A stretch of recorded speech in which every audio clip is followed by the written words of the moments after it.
hadir ya. Oke.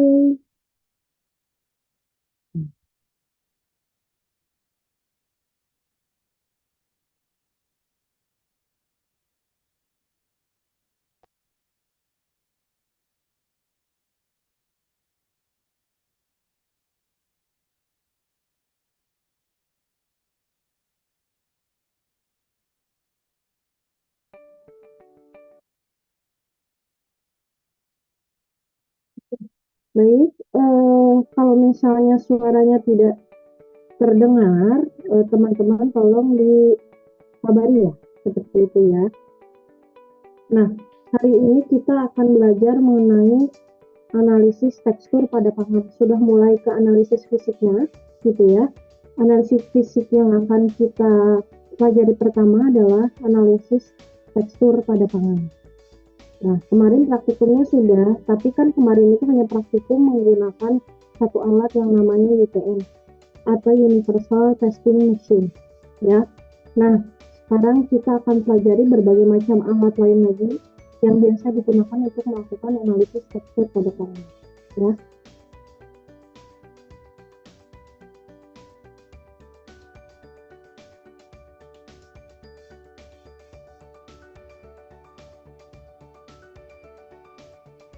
Oke, sekarang kita akan belajar apa itu tekstur pada pangan ya. Definisi dulu. Definisi dari tekstur adalah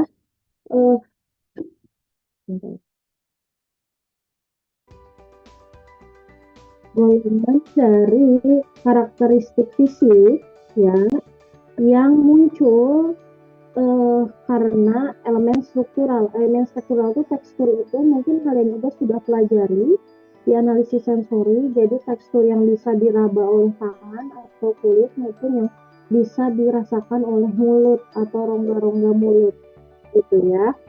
Nah, biasanya dirasakan tekstur itu karena adanya feeling dari sentuhan atau selain sentuhan itu bisa sentuhan kulit atau sentuhan mulut. Nah, tekstur ini berhubungan dengan deformasi. Deformasi itu adalah perubahan bentuk. Lalu disintegrasi. Disintegrasi itu adalah pecahnya suatu produk dan aliran produk pangan. Jadi mengalir produk pangannya akibat dikenai suatu gaya. Nah, produk tersebut biasanya bisa terjadi deformasi, disintegrasi atau flow atau mengalir karena adanya gaya ya, ada force di sini, ada gaya yang biasanya diukur berdasarkan massa bendanya, waktu gaya tersebut sampai ke dalam pangan tersebut dan jarak ya antara pangan dan kalau kemarin kan kita praktikumnya pakai probe ya, probe, jarak antara probe dengan pangannya. Itu adalah sifat tekstur dari pangan. Ya, definisinya.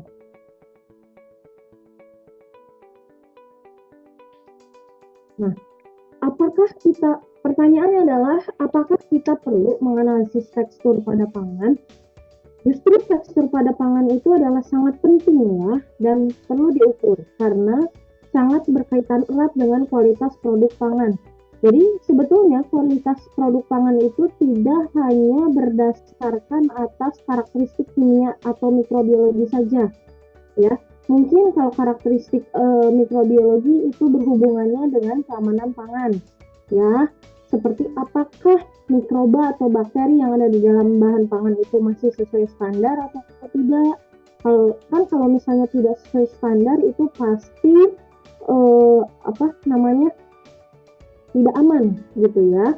Nah, kalau misalnya kimia jelas ya, bisa berhubungan dengan keamanan pangan juga, bisa berhubungan dengan karakteristik kimianya. Misalnya suatu pangan tersebut memiliki karakteristik kadar air minimal berapa, kadar abu minimal berapa. Nah, sekarang apakah tekstur sangat erat kaitannya dengan produk pangan? Jawabannya iya. Contohnya adalah keripik singkong gitu ya. Meskipun kita misalnya memproduksi keripik singkong, meskipun secara kimiawinya bagus, secara mikrobiologinya bagus, tapi secara tekstur dia itu melempem misalnya, ya berarti itu kualitas dari keripik singkong itu jelek, ya. Sehingga kita harus sehingga kita harus tidak mengeluarkan keripik singkong tersebut apabila teksturnya misalnya lempem, ya seperti itu ya. Jadi produk pangan itu pasti memiliki karakteristik tekstur yang spesifik seperti itu ya.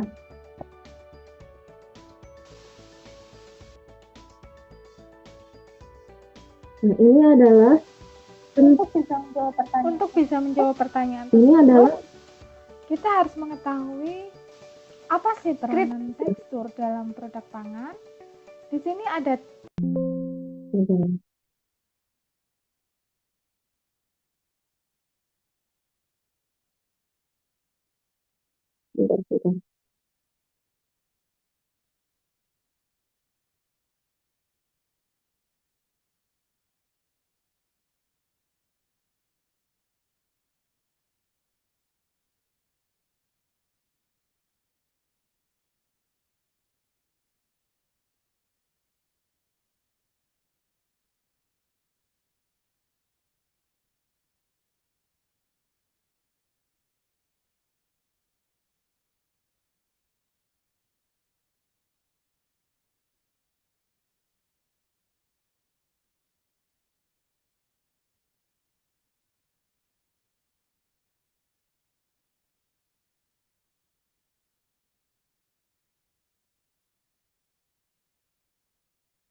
Nah, ini adalah kepentingan dari kenapa kita sangat diharuskan untuk menguji tekstur. Yang pertama adalah ada mengenai critical. Critical di sini adalah tekstur tersebut merupakan sangat penting bagi kualitas pangan tersebut, atau tekstur merupakan kualitas dominan dari suatu produk pangan, ya. Malah dia mengalahkan rasa, gitu. Jadi kepentingan dari tekstur yang pertama kritikal. Contohnya daging, gitu ya. Daging itu kalau misalnya dia lembek dagingnya itu, atau misalnya mudah rapuh dagingnya, itu berarti teksturnya jelek. Lalu kemudian ada potato chips, keripik kentang, jelas ya. Justru di keripik kentang itu lebih penting tekstur daripada rasa. Jadi karakteristiknya tekstur itu sangat dominan atau kompleks, ya. Atau seledri gitu ya, sangat penting karena dia itu kan, apalagi seleri itu kan dia teksturnya tuh nyes nyes nyes begitu ya. Nah, jadi dia ketika kita makan, jadi sangat penting kualitas teksturnya, ya. Intinya itu yang pertama adalah critical. Jadi dia lebih dominan eh, daripada karakteristik-karakteristik lain, ya, tekstur itu. Lalu kemudian ada important. Important ini Yang kedua adalah important. Artinya tekstur memiliki kontribusi yang signifikan namun tidak dominan pada kualitas.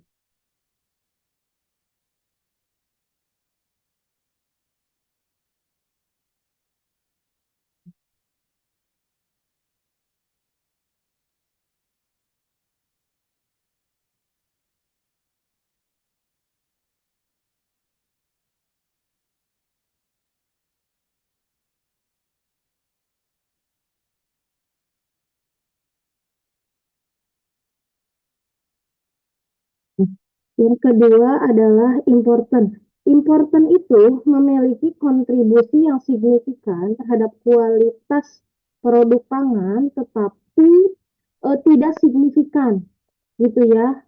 Contohnya kontribusi kepentingannya itu kurang lebih sama dengan rasa atau kenampakan. Jadi bukan yang utama. Bedanya tadi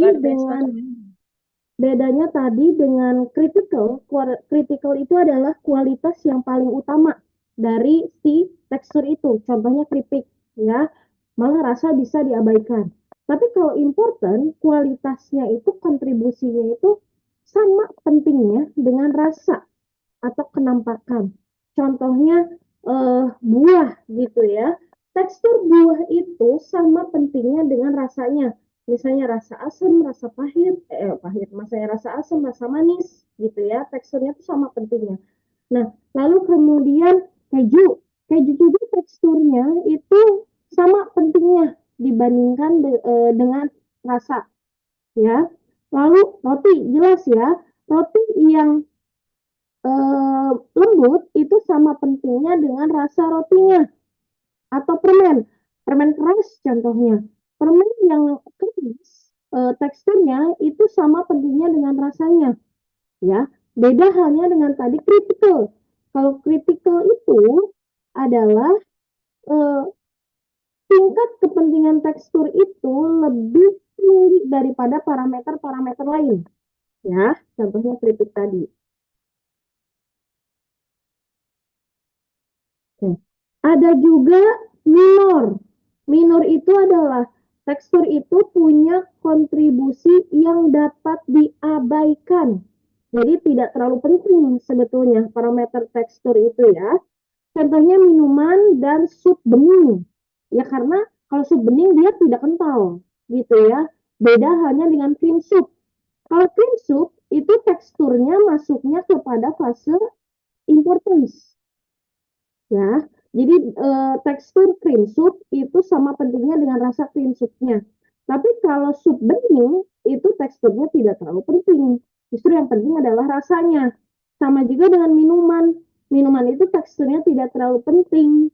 Justru dia lebih dominan penting adalah rasanya. Ya, jadi kontribusinya dapat diabaikan untuk minor. Ya, seperti itu.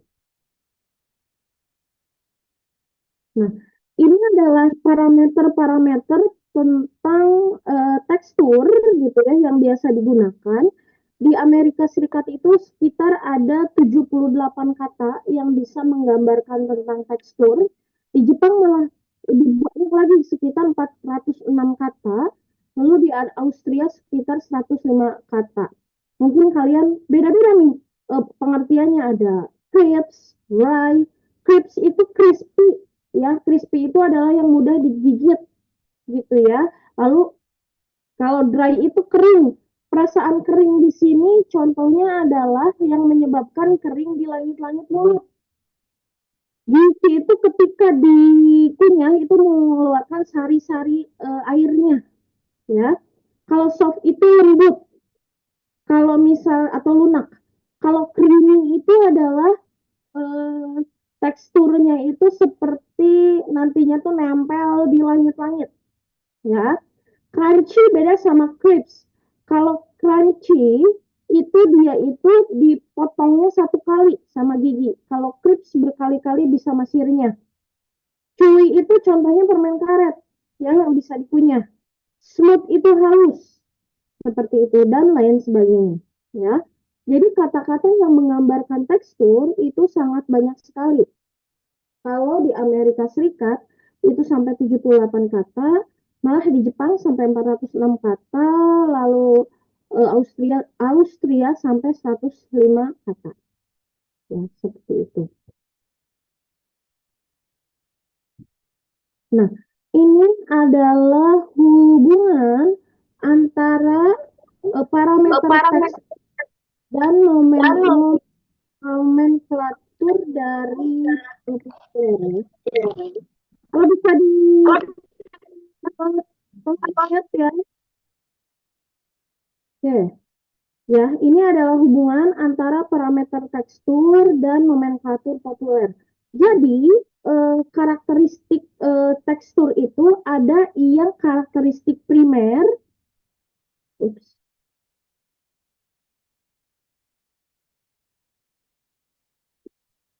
Ada karakteristik primer, ada karakteristik sekunder. Artinya karakteristik sekunder itu turunan dari karakteristik sekunder. Lalu popular terms. Jadi biasanya karakteristik sekunder dan primer itu hanya biasa digunakan pada kalangan-kalangan tertentu saja. Kalau popular terms itu karakteristik atau bahasa atau kata yang biasa digunakan oleh orang awam, ya. Nah, karakteristik sekunder adalah turunan dari karakteristik primer. Nah, yang pertama contoh karakteristik primer adalah hardness, ya. Hardness itu kekerasan. Nah, secondary parameternya itu tidak ada. Lalu popular terms-nya yang biasa ada di masyarakat ada soft, lembut, firm, kokoh, dan hard, keras. Ya. Lalu cohesiveness, primary parametersnya. Secondary parametersnya ada brittleness, ada chewiness, ada gumminess. Ya, brittle itu adalah perasaan berpasir, gitu ya. Jadi ada crumbly, ada crunchy, ada brittle, ya. Crumbly itu yang perasaan berpasir tapi gede-gede perasaan berpasirnya. Crunchy itu yang apa ya, antara sedang lah perasaan berpasirnya. Kalau bitter halus-halus perasaan berpasirnya, ya. Lalu ada chewiness. Chewiness itu adalah mudah untuk dikunyah, ya. Ada yang tender, ada yang chewy, dan ada yang tough, alat gitu ya, tough itu.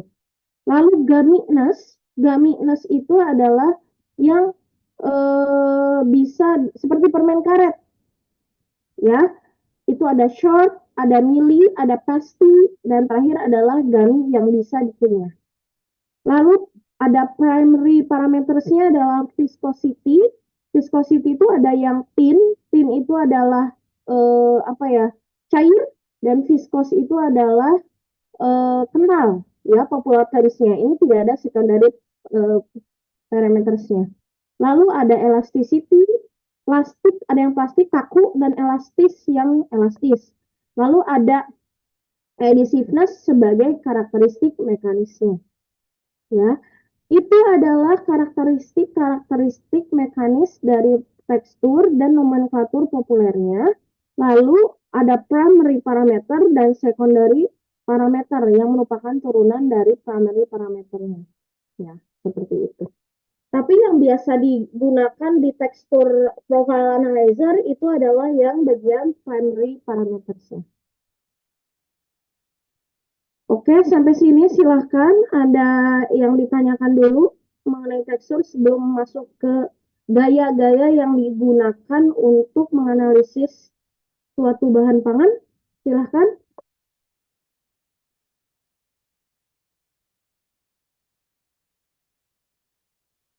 Oke, kalau tidak ada yang ditanyakan, kita masuk ke instrumen-instrumen yang menggunakan gaya, ya, yang digunakan untuk menganalisis tekstur bahan pangan.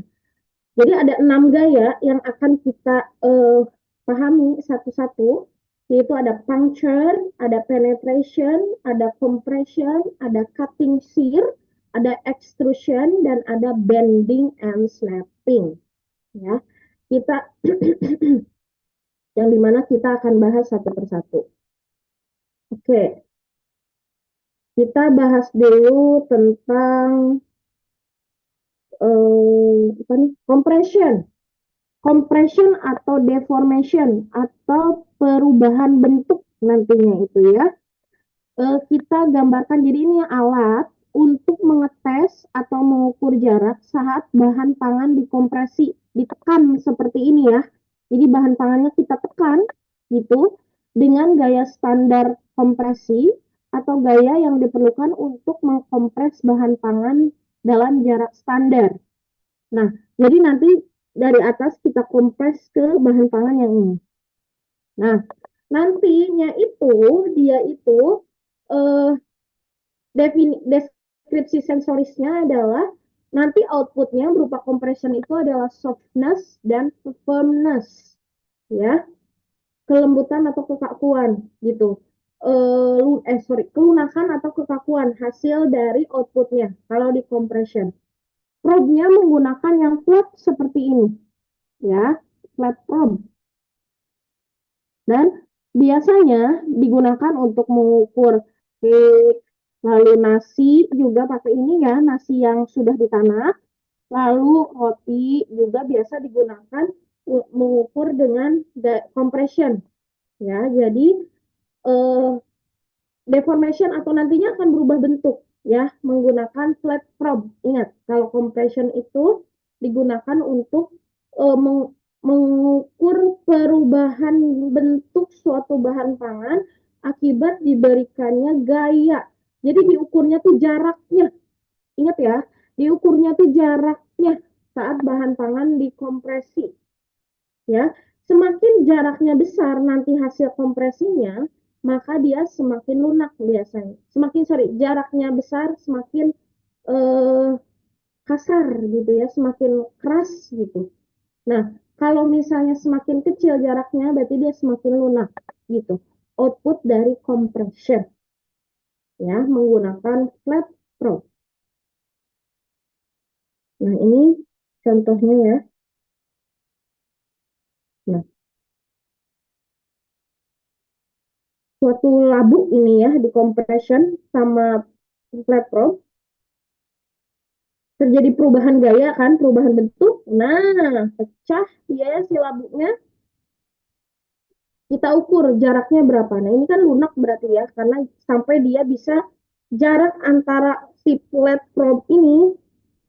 Nah, lihat gayanya di layar itu akan menunjukkan gaya ya.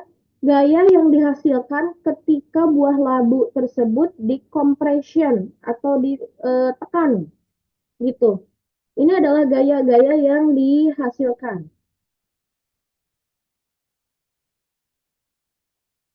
ya, seperti itu. Oke.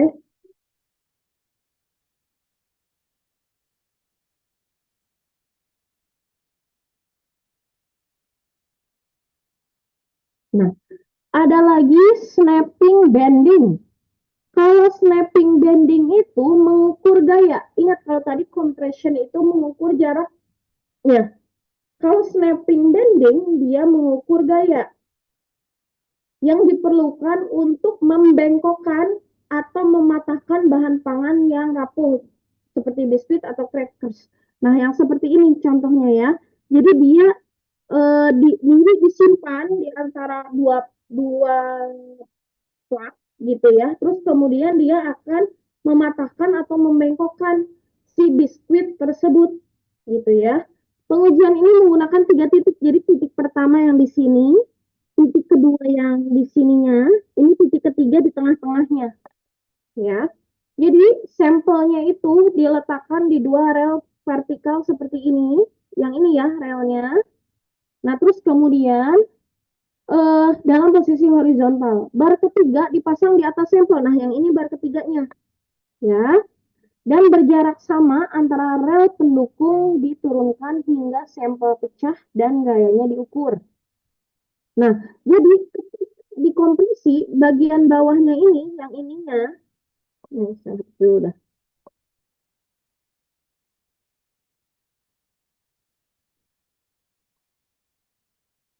Nah, jadi ketika dikompresi, ya, ditekan, bagian sini itu mengalami pemanjangan, elongasi. Nah, bagian bawahnya juga di sini mengalami pemanjangan. atau elongasi saat proses bending. Nah, di tengahnya itu adalah natural axis. Nah, kalau misalnya menggunakan metode snapping bending, itu harus menggunakan sampel yang rasio panjang dan ketebalannya itu adalah 1:10. Jadi tidak semua, tidak tergantung kita sampelnya, tapi harus rasionya 1:10, rasio panjang dan ketebalannya. Ya. Nah, gaya yang digunakan untuk mematahkan sampel itu tergantung pada kekuatan dan dimensi sampelnya. Oke. Nah, jadi ini adalah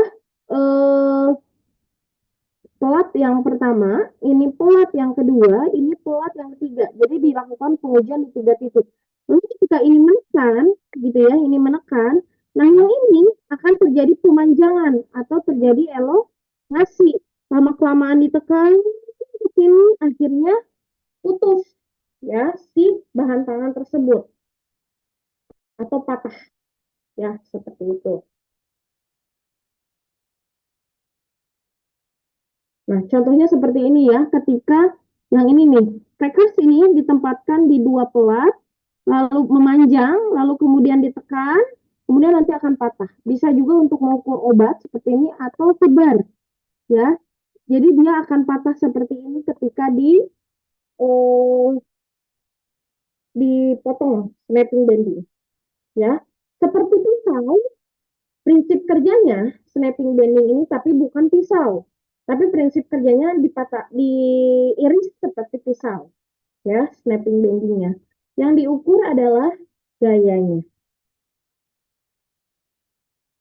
Nah, ini contohnya ya. Nah, oke. Nah, patah ya. Nah, diukur gayanya ketika mematahkannya berapa? Oke.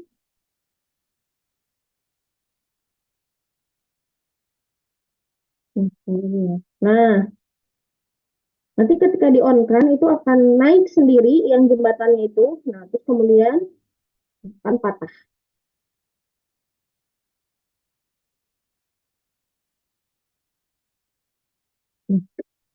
Itu adalah prinsip dari snapping bending seperti memotong dengan menggunakan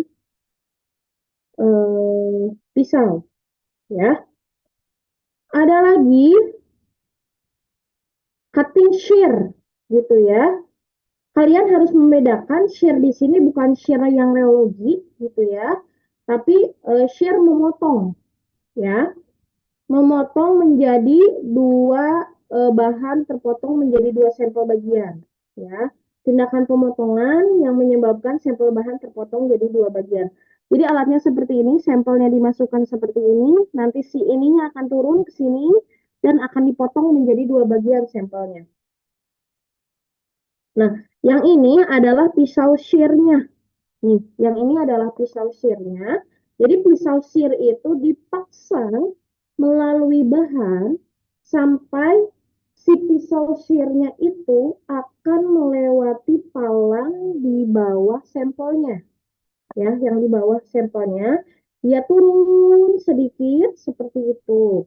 Nah, kekuatan yang diukur itu adalah kekuatan pada ram di sini. Nah, yang memegang bilah diukur dari waktu ke waktu yang berkolerasi dengan firmness-nya atau kekakuannya gitu ya. Jadi yang diukurnya itu adalah waktu untuk memegang bilahnya.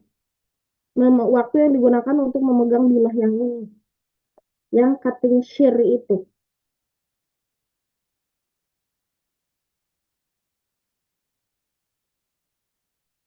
Nah, ini contohnya.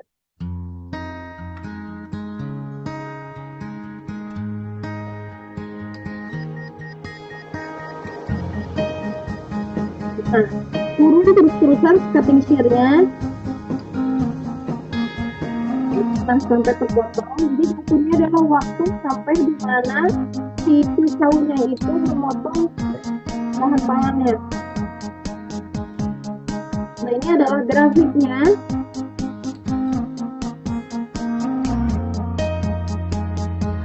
Ya, ini adalah grafik yang muncul di si eh, instrumennya ketika melakukan cutting shear.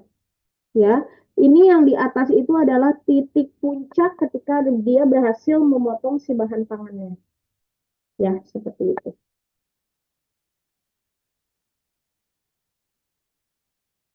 Lalu ada puncture test. Puncture test itu adalah alat untuk mengukur kekuatan, berarti gaya yang diukurnya outputnya, yang diperlukan untuk mendorong probe ke dalam sampel. Nah, ini biasanya tadi beda dengan snapping bending. Kalau snapping bending dia pakai flat probe, kalau ini pakai probe yang bisa nusuk ke dalam, ya. Nah, ini adalah untuk mengukur kekuatan yang diperlukan untuk mendorong probe ke dalam sampel. Jadi, probe-nya itu harus nusuk ke dalam sampelnya yang dinyatakan sebagai firmness atau hardness dari suatu produk. Misalnya kita mau mengukur kekerasan dari buah, ya tinggal ditusuk aja puncture test itu, ya. Nah, untuk menghindari error di bagian puncture test ini, pengukuran puncture test, maka diperlukan pelat pendukung di bawahnya. Nah, di bawah ini harus ada pelat pendukungnya yang mensupport dari pengukuran dengan menggunakan puncture test-nya itu. Nah, kalau misalnya bahannya solid, ya, tapi bahannya tidak solid, seperti misalnya daging, bukan tidak solid, misalnya agak-agak lembek gitu ya, seperti daging, itu kita perlu 2 pelat. Tapi dia pelatnya nanti ada jarak lubangnya. Jarak lubang itu jangan terlalu tipis dan jangan terlalu tebal. Jadi seperti ini terlalu kecil dan ini terlalu apa besar gitu ya. Nanti nanti akan pengukurannya akan salah. Nah, jadi ada ukurannya. Diameternya itu lubangnya ini harus berukuran 1,5 sampai 3 kali diameter probe yang akan digunakan. Ya, jika diameternya itu sama dengan probe, nah dia sama dengan probe ya, yang ini nih, ini sama dengan probe. Dia akan terjadi punch and die. Jadi bukan puncture, tapi punch nantinya itu, ya. Karena nantinya itu si apa tusukannya itu akan masuk ke dalam lubangnya. Nah, kalau misalnya eh, lebih lebar itu akan jadi bending, justru dia akan memet, bukan bukan memecah apa memotong si sampelnya kan kita pengennya puncture itu bukan memotong tapi menusuk gitu ya. Kalau kegedean seperti ini dia akan jadinya memotong seperti yang tadi barusan snapping bending. Nah, kita ini puncture ini pengen menusuk gitu ya. Jadi harus lebarnya itu adalah 1,5 sampai 3 kali diameter probe yang akan digunakan. Ya, itu adalah snapping, puncture test, menusuk puncture test itu. Oke. Nah, ini di tabel 46 adalah yang diukur adalah gayanya ya di puncture itu. Kemarin kalau nggak salah kemarin kita juga kan praktikum ada yang menusuk ya buah. Nah, itu yang apel. Nah itu adalah puncture test ya. Nah jadi satuannya adalah Newton. Kemarin juga pas praktikum satuannya adalah Newton. Nah ada ini berbagai macam kacang-kacangan ukurannya ya. Ada yang almond 20,3, cashew 11,1, walnut 5,0.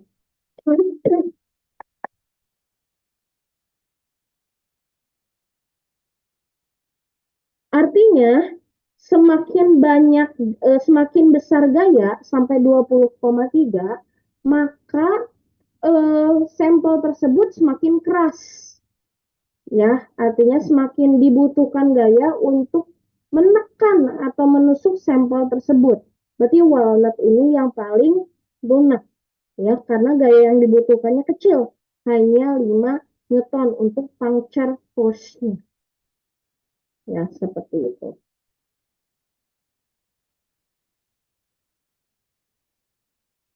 Oke, ada yang ditanyakan dulu, silakan sebelum masuk ke penetration. Oke, Aulia, silakan. Assalamualaikum warahmatullahi wabarakatuh.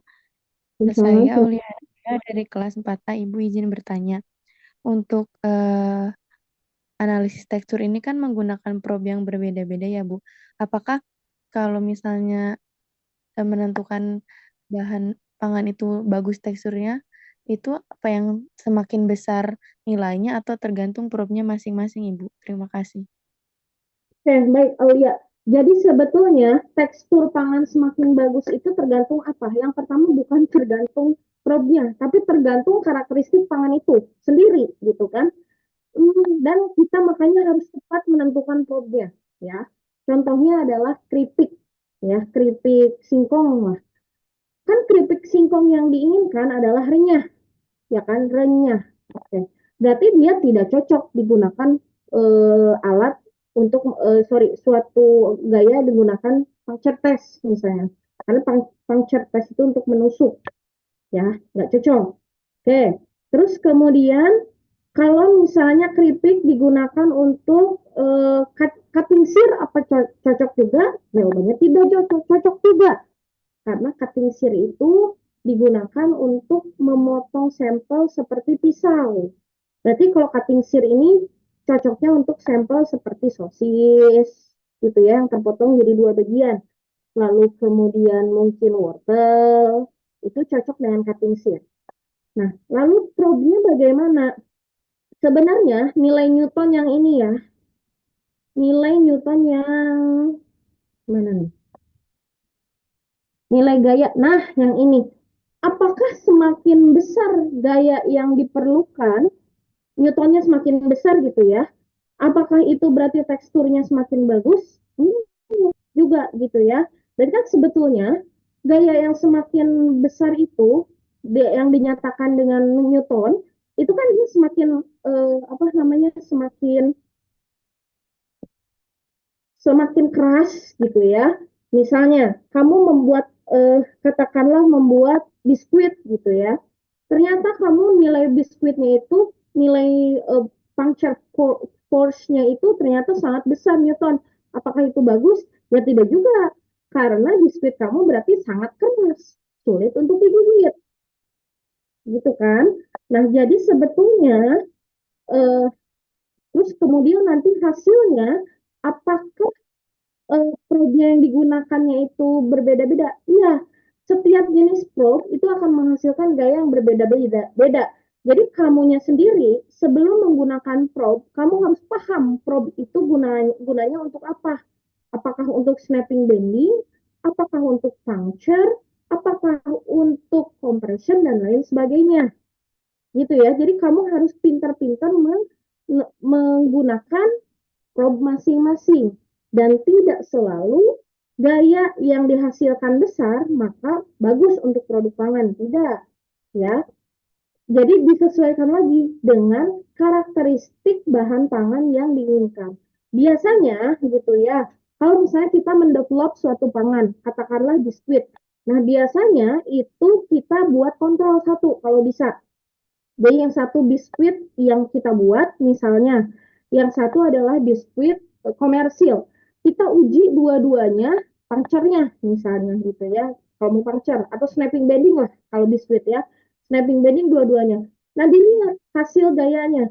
Apakah si biskuit kita itu mendekati kontrol apa tidak? Kalau bukan melihat besar atau kecilnya gayanya, tapi apakah gaya yang dihasilkan biskuit kita itu ketika potong itu sesuai dengan biskuit kontrol apa tidak? Kalau sesuai dengan biskuit kontrol berarti bagus. Gitu. Gimana, Aulia, jelas tidak? Jelas, Ibu. Terima kasih. Oke, ada lagi yang lain yang ingin ditanyakan? Silahkan. Jadi kalau di tekstur ini kita tidak bisa mendefinisikan semakin besar gaya yang dihasilkan semakin bagus. Enggak. Ya, tergantung dari karakteristik bahan pangan kita tuh seperti apa. Kalau misalnya permen karet, ternyata pas dihasil sangat keras. Itu namanya bukan permen karet dong. Jelek berarti ya. Oke, ada lagi yang ditanyakan? Silahkan.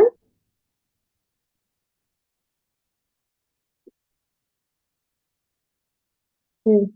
Sekarang kita masuk ke penetration.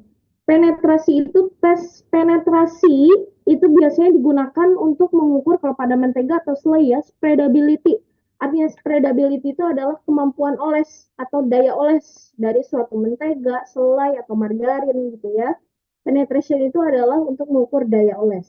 Nah, awalnya alatnya namanya penetrometer ya, dirancang untuk mengukur jarak sebuah kon. Nah, kalau ini probe-nya adalah kon ya, si penetration itu atau jarum masuk ke sampel makanan seperti margarin atau mayones di bawah gaya gravitasi untuk waktu standar untuk mengukur daya oles biasanya.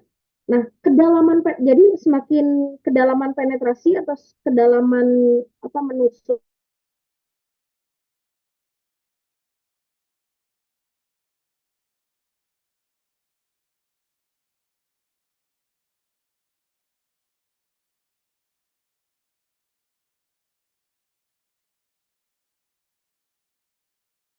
yang dimasukkan ke dalam sampel, terus kemudian jadi nanti outputnya itu gaya yang jadi kan gini, nusuk awalnya, lama kelamaan kan ketika nusuk itu si gayanya itu si airnya itu akan masuk ke sini kan, akan berubah kan, akan mengalir kan. Nah, itu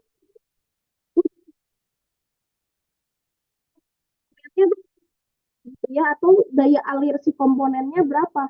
Makanya itu untuk mengukur spreadability atau untuk mengukur daya oles kalau pada mentega gitu ya. Jadi gaya maksimum untuk mencapai jarak tertentu gitu ya. Kalau es krim berarti kemampuan dia untuk eh, apa ya?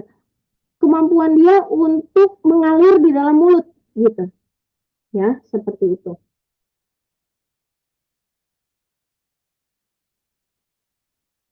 Nah, ini berbagai jenis probe yang biasa digunakan. Sebenarnya bukan hanya kon, tapi mayoritas yang digunakan pada penetrometer itu adalah kon. Bisa juga sih bentuknya silinder, bisa juga bentuknya bola seperti ini. Jadi ini adalah prinsip penetrometer. Jadi ini misalnya penetrometer bola ya. Ini yang bentuknya bola. Nah, dia akan menekan sampelnya itu dan kita ukur gayanya atau misalnya jarak penetrasinya berapa. Nah, itu yang akan kita ukur. Seperti itu. Ya, prinsip dari penetrometer. This is a demonstration of how to use a penetrometer. We have a sample of cheese here, and we're going to take it and place it right on the black dot in the center. This penetrometer has already been leveled using these knobs, and you can also see that the dial reading is set to 0, which means it'll give us an accurate reading. When we're ready to perform the test, we're going to move this cone down using the knob on the right-hand side, and you want the very tip of the cone to just barely touch the top of the sample. When you're ready to perform the test, take your thumb and your pointer finger, and you're going to grip the thumb release lever. We're going to squeeze it for 3 seconds and then release it. So, 1, 2, 3, and release. And then to take the reading, we're going to push down the depth gauge rod as far as it'll go without forcing it. And the reading indicated here is going to tell us the depth of penetration of the sample. When we're ready to move it back up, we just turn the knob the opposite way. And to reset the needle to 0, you pull the depth gauge rod back up to its original position. Ya, itu tadi mengukur kedalaman tusukannya, gitu ya, untuk penetrometer tadi.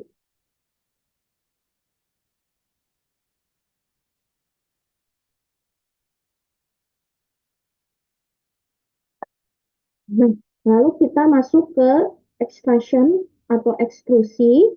Jadi sampel itu diletakkan pada box logam seperti ini, gitu ya. Nah, terus yang terbuka ya, ini yang terbuka. Terus di atas ada probe-nya namanya plunger. Plunger itu jadi sampel diisi, plunger ditekan. Nah, tapi di sini harus ada hole atau bolongan yang namanya annulus. antara plunger dan si box tadi, gitu ya. Nah, harus ada anulus, yaitu ruang antara plunger dan dindingnya. Nah, nanti ketika ditekan, otomatis dia kan akan mengalir lewat anulus bahan pangan itu seperti ini, ya. Nah, akan mengalir melalui anulus. Nah, jadi gaya maksimum, nah nantinya itu sampelnya akan melalui anulus. Nah, gaya maksimum untuk mengeksekusi sampel itu firmness atau tenderness. Jadi tenderness ke yang dihasilkannya, ya. Nah, biasanya extraction ini digunakan untuk bahan-bahan yang sifatnya viscose atau cairan, gel, dan yang sifatnya berlemak. Sehingga makanya di analisisnya bisa dengan firmness atau tenderness ya outputnya. Jadi nanti hasil si cairannya atau bahan pangannya itu akan masuk melalui anulusnya.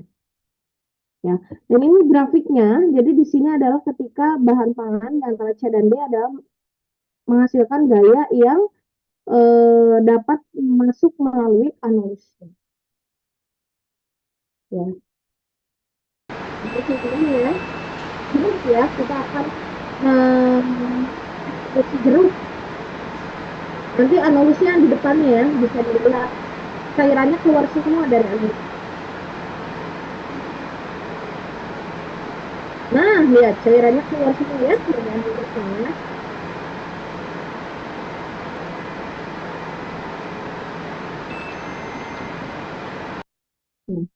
Itu adalah extrusion. Ya, jadi extrusion itu adalah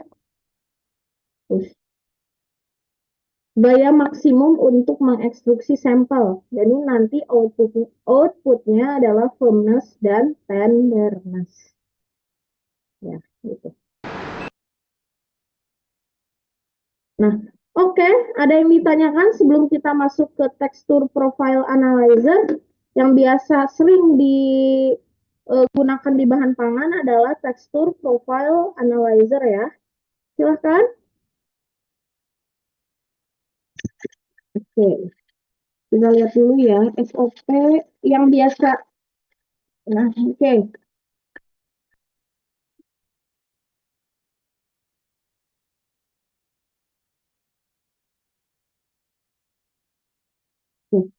Kita cek dulu bagaimana SOP pengoperasian dari tekstur analyzer ya.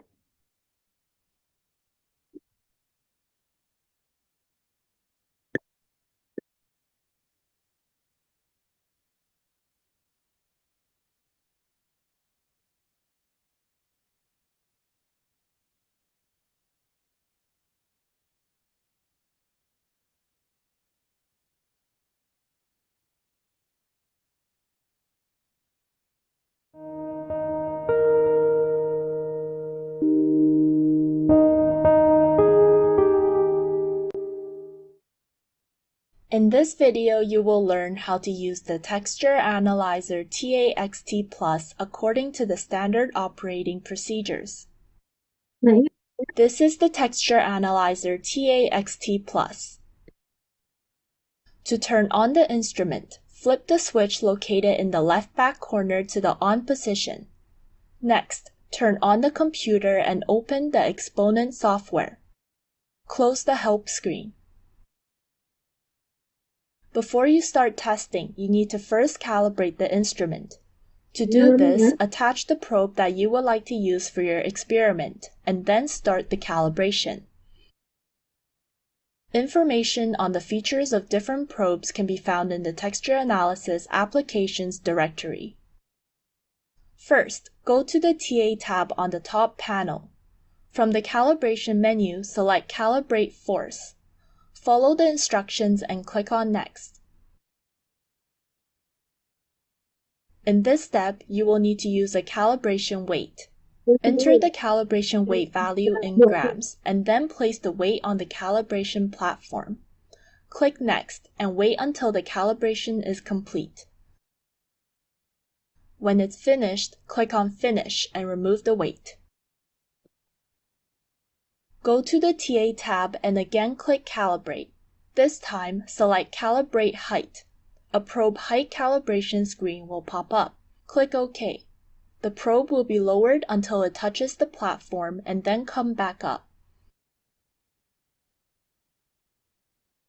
When the calibration is complete, move on to the next step.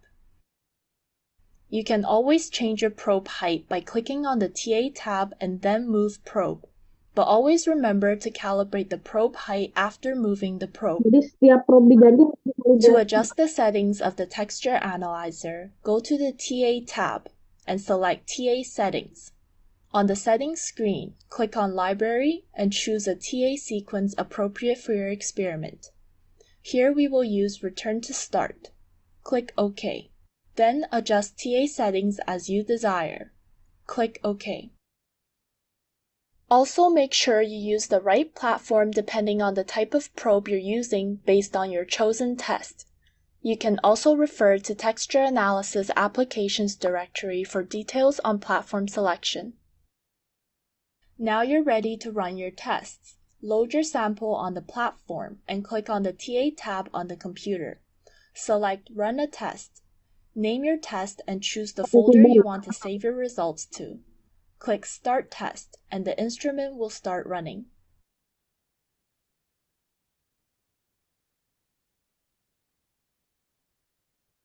After your test is complete, a results graph will appear on the screen.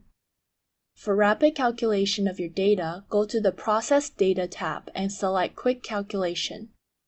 From the list, check off any calculations you want and click OK.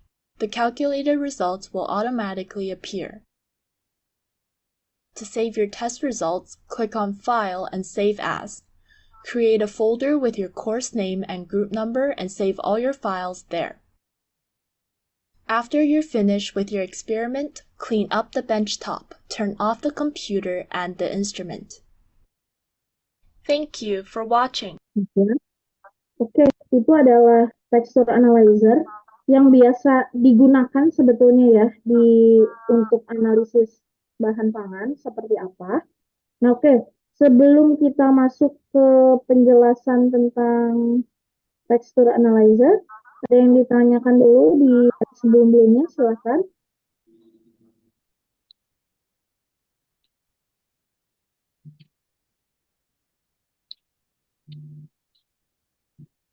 Oke, nah, jadi apa itu texture profile analyzer? Jadi texture profile analyzer atau alatnya namanya texture profile analyzer. Jadi nanti outputnya itu beda dengan kemarin UTM, itu outputnya hanya satu, yaitu hardness saja, gitu ya.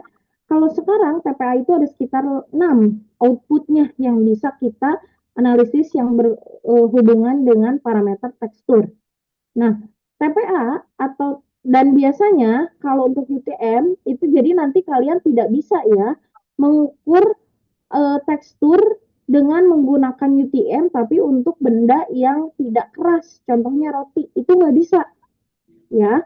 Texture analyzer yang di Sinasari itu hanya digunakan untuk bahan pangan yang keras saja, keripik, kubar, lalu kemudian apa ya namanya itu, sejenis itulah yang keras. Kalau yang lunak seperti roti, permen lunak itu tidak bisa ya, karena yang diukurnya adalah kekerasannya. Nah, kalau untuk roti terus kemudian permen lunak, nah itu pakai alatnya yang namanya texture profile analysis ya. Jadi TPA ini dipelopori oleh General Foods Corporation Technical Center ya.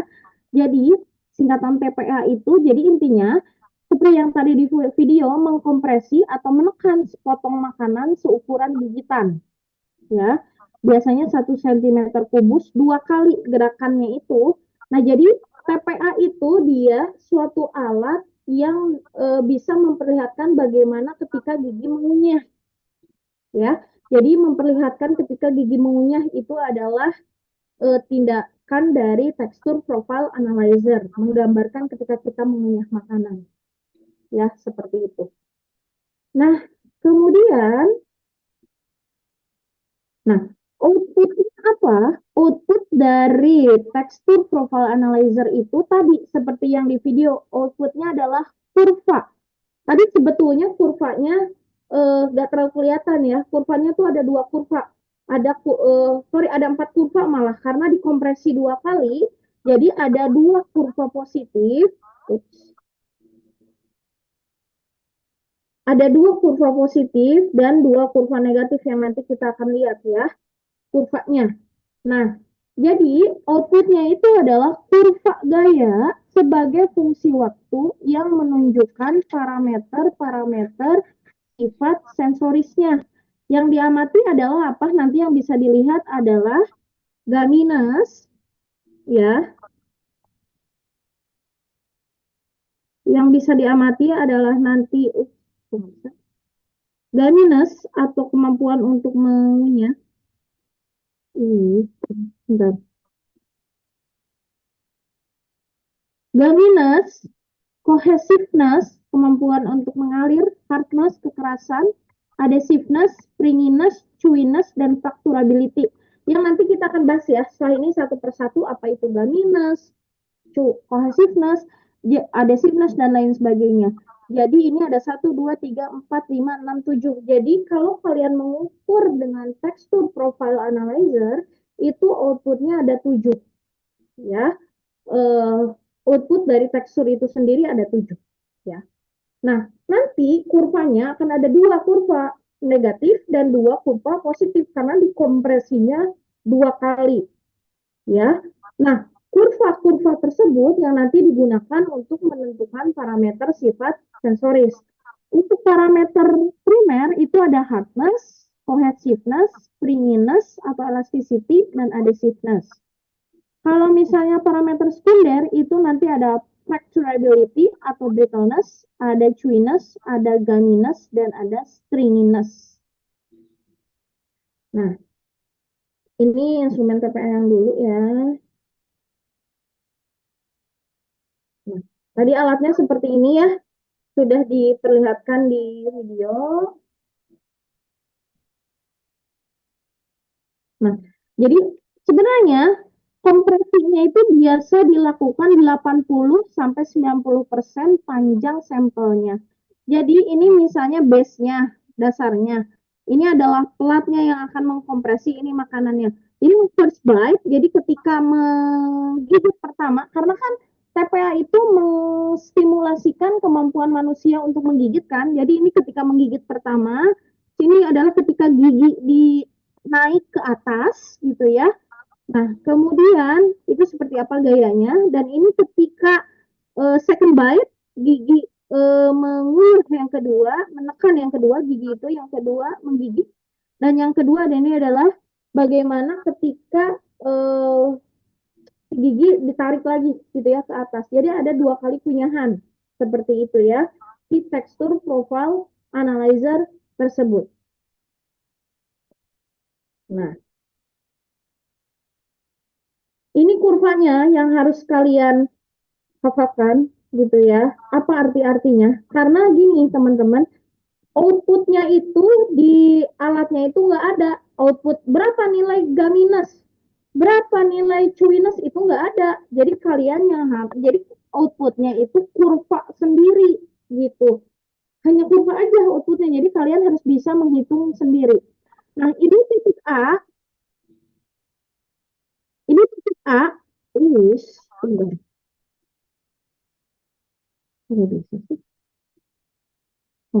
Ini titik A adalah titik awal gigitan pertama atau titik awal kompresi pertama, ya. Ini titik B adalah titik awal kompresi kedua. Nah, dan ini adalah ukuran waktu, ini adalah ukuran gaya. Jadi, kalau yang pertama yang ini, hardness. Hardness itu adalah tinggi puncak gaya pada siklus kompresi 1. Jadi, pada kurva positif. Nah, ini kurva positif ya. Nah, lalu kemudian 2 kurva ini adalah kurva negatif. Hardness itu adalah tinggi puncak gaya pada siklus kompresi pertama. Berarti pada kurva positif nomor 1. Jadi kalau kalian disuruh nanti menentukan berapa nilai hardness-nya, lihat aja gaya pada puncak nomor 1, kurva 1 positif berapa. adalah nilai hardness-nya. Kalau nilai fracturability atau brittleness adalah gaya break pada gigitan pertama. Nah, yang ini, garis ini. Nah, di sini. Ya, itu adalah fracturability. Ya, gaya break pada gigitan pertama. Bukan puncak ya, karena puncak adalah hardness. Kalau kalian menanyakan cohesiveness, cohesiveness itu adalah ini nanti akan ada luas areanya. Jadi bukan gaya tapi luas area. Nanti output di apa sih namanya tuh? Grafiknya juga ada luas area A1, A2 dan A3 jelas ya. Nah, kalau cohesiveness itu adalah rasio atau perbandingan atau pembagian antara A1 dibagi A2. Jadi luas ini dan luas ini. Ya, itu cohesiveness menghitungnya. Kalau adhesiveness itu adalah luas area A3 yang ini. Ya, adhesiveness. Kalau springiness BC berarti jumlah waktu antara B ke C ke sini. Waktu dari gigitan pertama ke puncak gigitan kedua. Ya, itu adalah springiness atau elasticity. Terus kemudian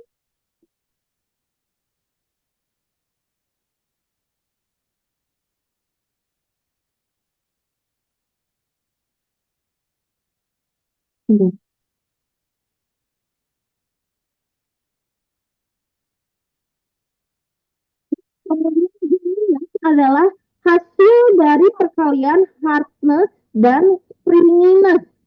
Jadi kalau mau tahu gaminess, kalian harus bisa mengukur dulu mana hardness-nya dan mana springiness-nya. Ya. Lalu kemudian chewiness yaitu perkalian antara gaminess dan springiness. Begitu, ya. Jadi itu adalah grafik dari output dari TPA. Jadi saya ulang sekali lagi, untuk TPA ini ada karena dua kali gigitan ya sistemnya ya. Jadi ada dua kurva positif yang ini.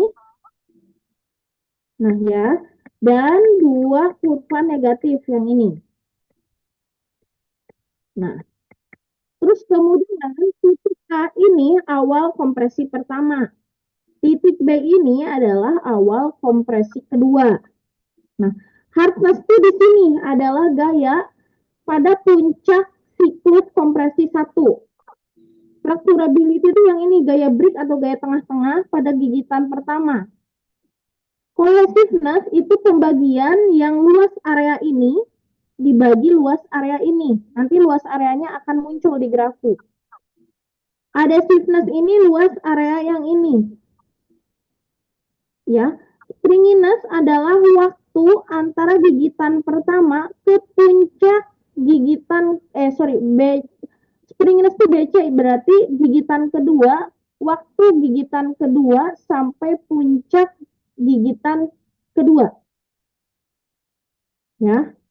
Lalu gaminess itu adalah hardness dikali cohesiveness dan kemudian chewiness itu gaminess dikali springiness. Ya, ini semua kalian harus tahu karena kalian nanti ngitung sendiri di alatnya tuh nggak keluar berapa nilai hardness itu enggak, kalian harus nentuin sendiri. Ya, seperti itu. Oke. Nah ya, jadi yang ini adalah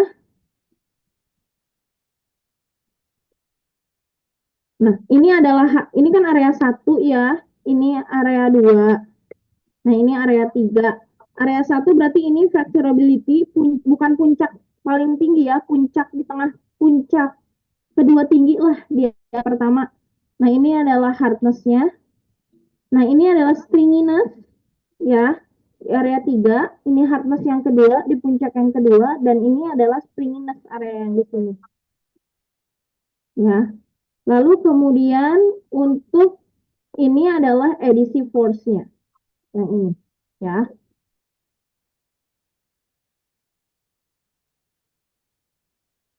Nah,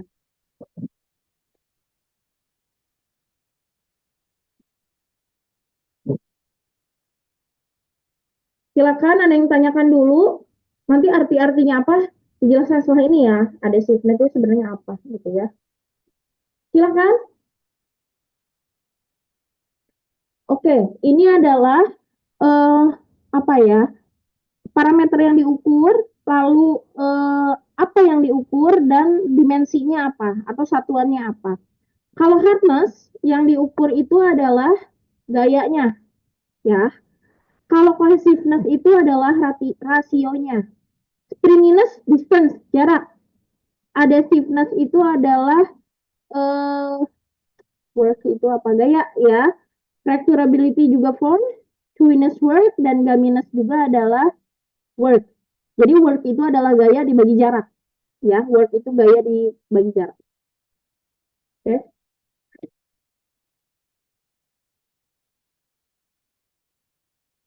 Ini arti-arti ya.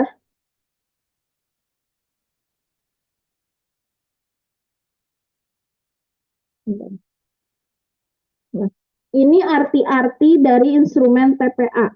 Jadi fracturability atau brittleness itu adalah gaya pertama yang dibutuhkan untuk memecah atau untuk mencapai grafik pertama dari grafik dikunyah. Berarti yang tadi fracturability itu gaya yang digunakan pada tengah-tengah di area pertama. Ingat ya, bukan puncaknya. Ya, gaya di tengah-tengahnya di fracturability. Tapi di kurva A1, kurva gigitan pertama. Kalau hardness itu adalah kurva puncaknya ya di A1 selama gigitan pertama ya. Cohesiveness itu adalah rasio dari kurva positif pertama dibagi dengan kurva positif kedua ya. Adhesiveness itu adalah kurva negatif pertama yang pertama yang merepresentasikan kerja yang dibutuhkan untuk menekan plunger atau probe untuk naik ke atas menjauhi dari bahan pangan. Springiness atau elasticity itu panjang dari bahan pangan yang kembali lagi bahan pangannya itu selama waktu yang dibutuhkan antara first bite dan akan second bite ya. Jadi jarak dari kompresi pertama second bite dengan first bite, tapi jarak pertamanya tadi ya stringiness itu. Kalau gaminess adalah perkalian antara hardness dan cohesiveness. Kalau secara sensori, gaminess itu adalah energi yang dibutuhkan untuk memecah pangan semi-solid sampai itu ready untuk ditelan swallow itu ya. Kalau chewiness, produk antara perkalian atau hasil perkalian antara gaminess dengan springiness. Kalau pada di term sensori itu energi yang dibutuhkan untuk mengunyah pangan padat. Kalau gaminess pangan semi padat. Ya, bedanya itu ya. Gaminess itu pangan semi padat, chewiness itu adalah pangan padat sampai dia ready untuk ditelan. Ya, itu chewiness dan gaminess. Oke, jadi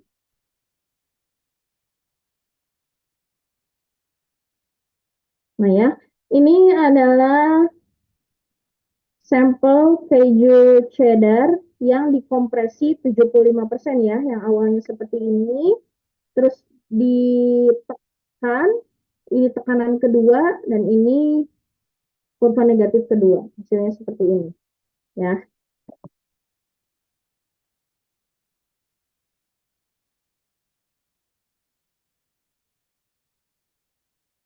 Nah, ini adalah dua kurva ya. Nah, ini adalah kurva negatifnya. Ini adalah kecil nih kurva negatifnya. Ini kurva positif kedua. Ini kurva positif pertama. Ya. Jadi diulang lagi. Ini karena penting ya, kita ulang lagi grafik-grafiknya, karena kalian tahu akan apa ya, akan mengukurnya kalau nanti penelitiannya pakai TPA itu dari grafik. Jadi outputnya itu bukan angka tapi grafik yang kalian analisis sendiri gitu ya. Jadi dua kompresi ya. Ingat TPA itu dua kompresi, yaitu titik awal kompresi pertama itu ini nih. Ini adalah A itu adalah ini titik awal kompresi pertama ya. Yang B ini adalah titik awal kompresi kedua ya. Hardness ini yang ini puncak dari kompresi pertama di kurva positif ya, itu hardness. Kalau fracturability, jadi gaya outputnya ya, force. Fracturability adalah gaya break pada gigitan pertama yang ini, berarti di gaya tengah-tengahnya ya, di kurva yang pertama, kurva positif pertama, tapi bukan kurva puncak, karena kurva puncak itu adalah hardness ya. Cohesiveness itu adalah pembagian antara luas area A1 yang ini dibagi luas area A2 yang ini. Pembagiannya. Nanti nilai luas areanya akan muncul berapa di grafiknya. Ya, tinggal dibagi saja. Lalu adhesiveness ini adalah luas area A3. Berarti sebelum dimulai ke gigitan kedua. Springiness atau elastisitas jarak gigitan kedua ke C. Ke C itu adalah titik puncak dari gigitan kedua. Ya.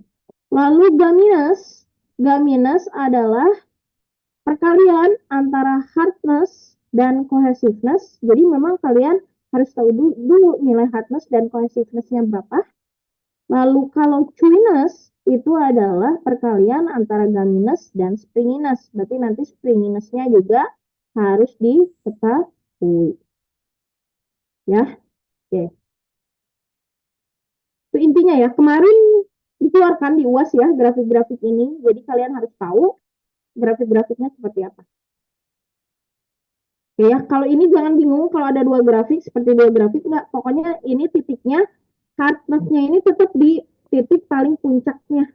Dan ini yang fracturability baru titik yang kedua yang lebih rendahnya. Ya. Oke. Oke. Ada yang ditanyakan? Silahkan. Tentang TPA atau Texture Profile Analyzer. Nah, berarti kalau ini A1 ya, ini A2, ini A3.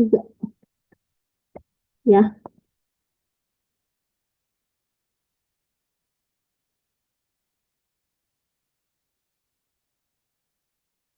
Oke.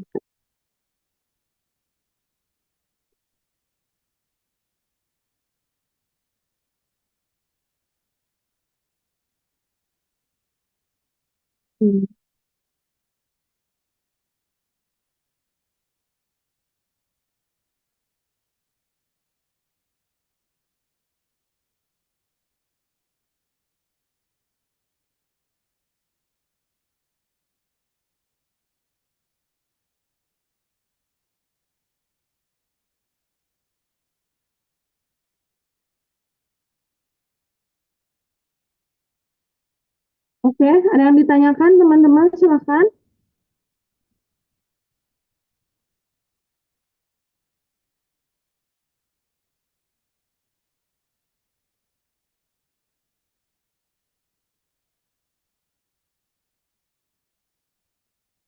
Itu ya, ini nih ada.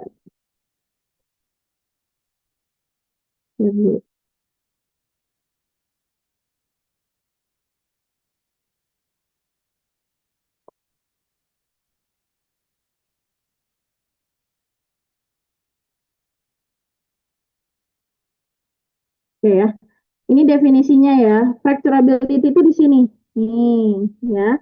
Jadi fracturability itu atuh gaya yang digunakan untuk pada first bite sebelum ke hardness. Kalau yang ini hardness-nya ya. Nah, biasanya outputnya fracturability itu adalah crumbly, crunchy, atau brittle seperti rasa-rasa berpasir. Ya, itu adalah fracturability. Ya. Terus kemudian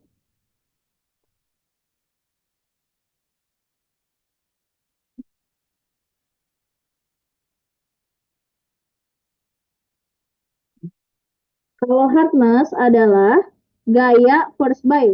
Puncaknya ya, di sini ya, hardness itu ya, puncaknya nih. Hardness itu puncaknya. Ya, biasanya output terms-nya adalah soft, gitu ya, firm, atau hard. Kalau misalnya cohesiveness, nah cohesiveness itu nih, A1 dengan A2, ya, seperti itu. Rasio antara positive force-nya aja. Jadi ini yang negatifnya yang ini tidak dihitung ya. Yang grafik negatifnya ke bawahnya, garis ke bawahnya itu tidak dihitung. Yang dihitung hanya rasio grafik positifnya aja. Jadi yang garis ke atas garis ke bawahnya yang biru ini nggak dihitung ya. Nih. Jadi hanya yang diarsir kuning aja yang menunjukkan dari cohesiveness ya, pembagian antara A2 dibanding A1, tapi hanya yang kuningnya aja ya. Jadi yang menunjukkan kurva positifnya aja, kurva negatifnya ke bawah enggak ya, seperti itu ya. Kemudian adhesiveness itu adalah A3 yang ini kurva negatifnya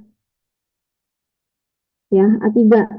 Biasanya kalau misalnya adhesiveness itu sticky, tacky, atau gooey popular terms-nya. Nah, kalau springiness ini yang L2, yang jarak dari first batch sampai ke puncak dari A2. Ya. Jadi height between akhir dari first batch sampai start dari sampai second batch. Ya, seperti itu. Plastis atau elastis springiness itu outputnya. Terus kalau springiness itu adalah distance antara first base atau second base. Jadi jarak antara rasio antara L2 dibagi dengan L1. Itu dari springiness. Ya. Kalau stringiness itu adalah jarak dari kurva negatif A3. Ya, jarak produk selama dekompresi sebelum produk tersebut diangkat si probnya dari tangannya. Terus stringiness, dari stringiness itu adalah jaraknya yang A3-nya. Ya, seperti itu. Nah, ada lagi yang satu lagi adalah resilience. Resilience itu adalah A5. A5 itu yang mana? Yang ini yang kurva negatif samping A1 nih yang digarisin ungu ya, yang kurva area A5, luas area A5 yang ungu, yang samping A1 dibagi dengan A1 ya. Jadi adalah resilient itu bagaimana sampel tersebut recover dari perubahan bentuk. Ya kan? A1 tuh ditekan lalu diubah lalu naik lagi kan probnya kan. Nah, itu ketika naik lagi probnya itu kan si sampel itu berubah bentuknya lagi. Recover dari deformation. Nah, itu adalah resilience atau A5. Ya, seperti itu ya. Itu adalah resilience.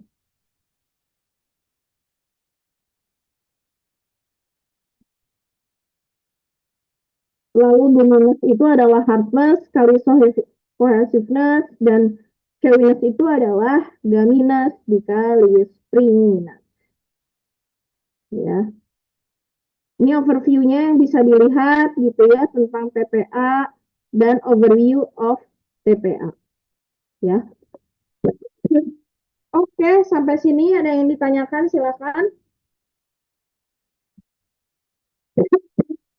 Ibu izin bertanya.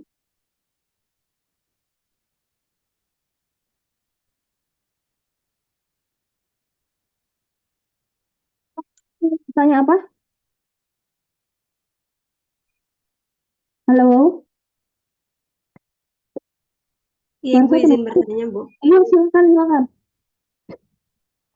Oke, saya Faluja Nisa dari kelas 4A. Tadi dari beberapa instrumen yang Ibu sebutkan itu kan ada snapping bending yang ukurannya itu harus rasio 1:10 ya, Bu. Maksudnya selain snapping bending ini, instrumen lain itu ada batas ukuran dari bahan yang diuji nggak, Bu? Misalkan kita mau uji biji-bijian gitu. Nah, biji-bijian itu dilakukan proses fermentasi yang pasti dia akan merubah tekstur dari biji-bijian tersebut ya, Bu. Apakah ada apakah ada batas ukuran untuk bahan yang diuji gitu, Bu? Oke, baik. Untuk snapping bending memang dia ada ukurannya 1:10 karena kan biar biar patah gitu ya. Nah, untuk biji-biji yang difermentasi jadi lunak gitu kan, kalau seperti itu ya. Contohnya adalah kemarin nih bimbingan saya itu dia bikin beras analog ya, bikin beras analog, terus kemudian dengan extruder. Nah, memang bentuknya awalnya seperti beras keras. Nah, dia mengukur gitu ya teksturnya. Nah, kan biji-bijinya berbentuk beras gitu. Tadinya mau pakai UTM yang di Sindang Sari. Ternyata kegedean kan prob-probnya. Ditusuk juga nggak mungkin karena tetap kegedean dibandingkan bijinya. Akhirnya kita akali, oke, kamu rebus aja nasinya, tanak aja berasnya, jadi berbentuk nasi gitu kan. Nah, akhirnya setelah bentuk nasi, karena bentuknya sudah menjadi lunak, tidak keras ya. Kamu bayangin aja nasi gimana ya. Akhirnya dia diujinya dengan TPA, Texture Profile Analyzer, gitu. Nah, jadi dia ada dua kurva nanti outputnya. Nanti makanya deskripsinya itu ada sekitar tadi 7, ada resilient, ada stringiness, ada springiness, lalu kemudian ada hardness, adhesiveness. Nah, itu bisa keukur. Gitu. Jadi kalau kamu punya apa namanya bahan-bahan yang lunak seperti itu gitu ya, seperti yang kecil-kecil seperti nasi atau biji-bijian yang difermentasi, itu lebih baik pakai apa?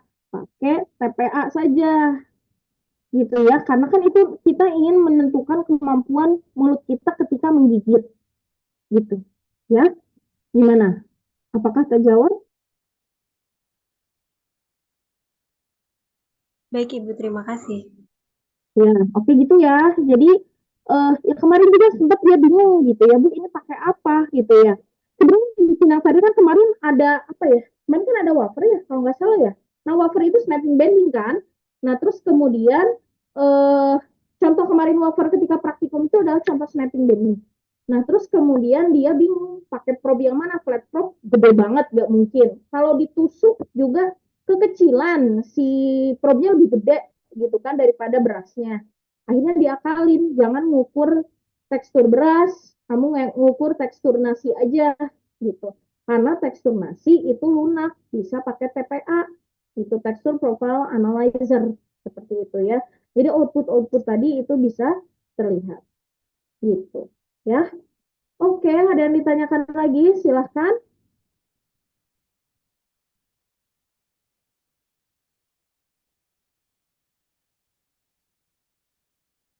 Ada kah? Oke, kalau tidak ada, hari Rabu nanti kita ketemu ya. Kita akan bahas tentang viskometer, itu alat yang digunakan untuk menguji viskositas, alat-alatnya apa saja. Oke, tidak ada tugas hari ini, mungkin hari Rabu depan, ada hari Rabu gitu ya, ada tugasnya ya. Baik, terima kasih atas perhatiannya. Ini sudah saya screenshot di beberapa titik. Selamat sore. Assalamualaikum warahmatullahi wabarakatuh. Waalaikumsalam warahmatullahi wabarakatuh. Terima kasih.